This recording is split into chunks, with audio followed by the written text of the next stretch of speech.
This is Pager. He's a 9-year-old macaque who had a Neuralink placed in each side of his brain about 6 weeks ago. If you look carefully, you can see that the fur on his head hasn't quite fully grown back yet. He's learnt to interact with a computer for a tasty banana smoothie delivered through a straw. We can interact with the Neuralinks simply by pairing them to an iPhone, just as you might pair your phone to a Bluetooth speaker.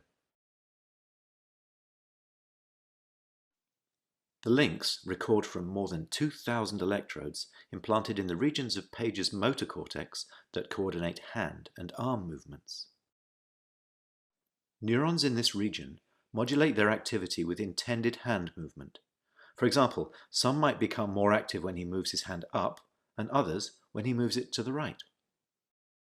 By recording from many neurons and feeding their activity into a decoder algorithm, we are able to predict Pager's intended hand movements in real time.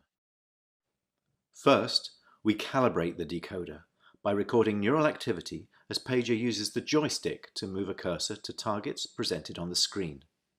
As he's playing this game, we're wirelessly streaming, in real time, the firing rates from thousands of neurons to a computer.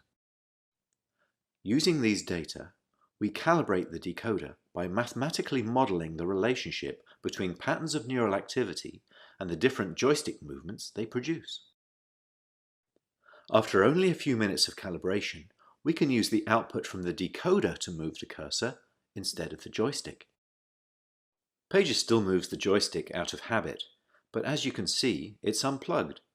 He's controlling the cursor entirely with decoded neural activity.